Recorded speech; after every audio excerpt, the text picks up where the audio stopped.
Shalom Bapak Ibu Saudara. Senang sekali saya dapat menyapa Bapak Ibu semua melalui siaran ini. Dan saya berharap setiap kita semua dalam kondisi yang sehat dan terus bersemangat setiap hari ya. Karena itu bagi Bapak Ibu Saudara yang sedang mendengarkan siaran ini, ada baiknya sebelum kita melakukan segala rutinitas, saya mengajak untuk kita semua mempersiapkan hati dan telinga untuk mendengarkan firman Tuhan. Dan sebelumnya mari kita berdoa. Sungguh kami mengucap syukur untuk satu hari yang baru yang Tuhan berikan. Semalam telah berlalu dan kami percaya kalau kami boleh hidup sampai hari ini, semua hanya karena kemurahan-Mu.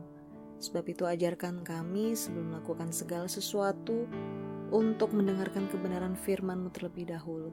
Dan biarlah setiap firman yang kami dengar ini sungguh-sungguh mengubahkan kami, memulihkan kami, dan membuat kami lebih kuat untuk menjalani hari ini. Terima kasih ya Tuhan, dalam nama Yesus Kristus. Amin. Bapak Ibu Saudara, ayat bacaan kita saat ini terambil dalam 2 Timotius 2 ayat 19. Demikian firman Tuhan. Tetapi dasar yang diletakkan Allah itu teguh, dan materainya ialah Tuhan mengenal siapa kepunyaannya, dan setiap orang yang menyebut nama Tuhan hendaklah meninggalkan kejahatan. Amin. Bagi orang-orang yang berkecimpung di dunia marketing, penting sekali untuk mengenal tipe-tipe konsumen atau calon konsumen. Ini adalah hal mutlak yang harus dikerjakan. Kenapa? Karena orang memiliki sikap, tingkah laku, dan sifat yang berbeda-beda. Artinya, dengan mengetahui sifat dan kepribadian calon konsumen, mereka dapat melakukan pendekatan yang dirasa paling tepat agar apa yang ditawarkan dapat diterima dengan baik. Jangan berpikir dulu soal keberhasilan menjual. Terkadang untuk mendekati konsumen pun sudah sangat sulit. Oleh karena itu, strategi yang mengedepankan empati, different approach for different person, merupakan sebuah strategi yang sangat menentukan keberhasilan seorang salesman atau businessman. Pernahkah kita berpikir betapa luar biasanya Tuhan? Tak terhitung banyaknya manusia di bumi ini sejak adanya Adam dan Hawa. Tapi Dia mampu mengenal anaknya satu persatu. Dengan miliaran kepribadian, sifat atau tingkah laku. Sayangnya banyak orang mengabaikan hal ini dan menuduh sebaliknya. Tuhan tidak peduli atau tidak mengenal siapa Dia, hanya karena kemauannya tidak atau belum dipenuhi. Cara pikir Tuhan tidaklah sama dengan cara pikir kita. Apa yang kita inginkan belum tentu merupakan hal yang terbaik bagi kita. Orang tua bijaksana akan tahu bagaimana memperlakukan anak-anaknya sesuai dengan sifat mereka masing-masing. Bertindak adil bukanlah pukul rata memperlakukan semua anak dengan kondisi yang sama, tapi bagaimana memperlakukan mereka, mengajarkan mereka, menegur mereka berdasarkan siapa mereka sebenarnya. Orang tua yang bijaksana pasti mengenal karakteristik masing-masing anak mereka. Bahkan anak kembar sekalipun, orang tua yang bijaksana akan mampu membedakan kepribadiannya. Seperti itu juga cara Tuhan dalam mendidik kita. Ada sedikit kesaksian, saya termasuk orang yang sulit percaya tanpa adanya bukti-bukti kasat mata yang harus saya lihat sendiri. Seeing is believing. Itulah saya sejak lahir. Bahkan sampai usia 30 tahun pun saya tidak pernah dapat memegang teguh sebuah kepercayaan. Karena saya merasa belum pernah melihat apapun secara nyata.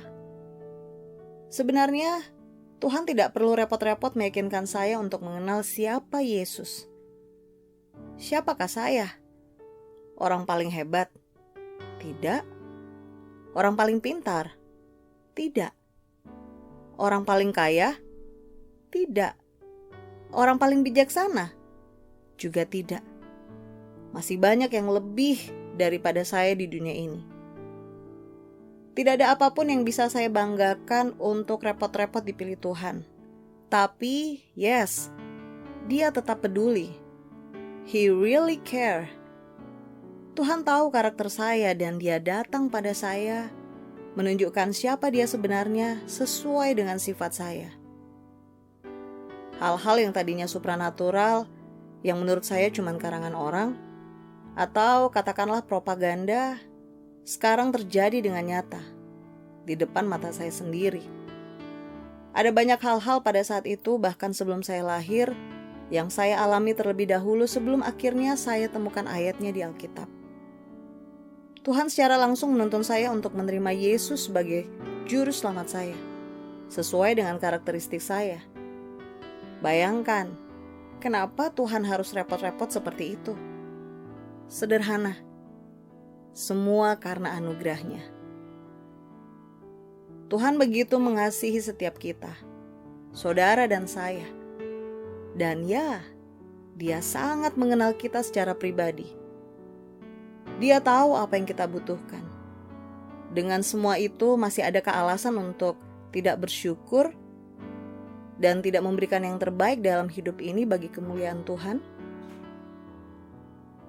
Seperti orang tua bijaksana yang mengenal dan mengasihi anak-anaknya, demikian pula Tuhan mengenal pribadi setiap kita.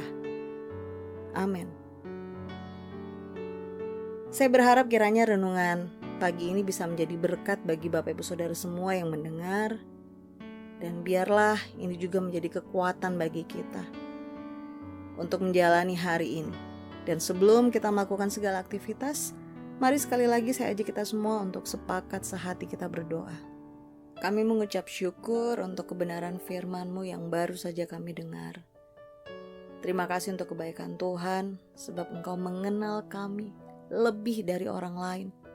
Bahkan Engkau mengenal kami lebih dari kami mengenal diri kami sendiri. Tuhan terlebih dekat dari siapapun yang kami kenal. Bahkan Engkau lebih dekat dari pakaian yang kami kenakan. Sedekat itu Engkau dengan kami. Bahkan Tuhan berkata bahwa Engkau ada di dalam kami dan kami ada di dalam-Mu. Terima kasih Tuhan untuk anugerah-Mu, untuk kebaikan-Mu. Kami percaya bahwa setiap kami istimewa di hadapan Tuhan. Bagaimanapun sikap, karakter, keunikan kami semua tetap berharga di mata-Mu. Sebab itu Bapa, ajarkan kami untuk senantiasa bersyukur untuk apapun yang boleh terjadi dalam hidup kami. Sebab kami tahu semuanya baik bagi kami. Terima kasih Bapa, berkati setiap kami yang akan melakukan segala aktivitas sepanjang hari ini. Dan biarlah apa yang kami lakukan boleh menyenangkan dan mempermuliakan nama-Mu. Demi Yesus Kristus, kami sudah berdoa dan mengucap syukur. Amin. Selamat beraktivitas Bapak Ibu Saudara. Tuhan Yesus memberkati.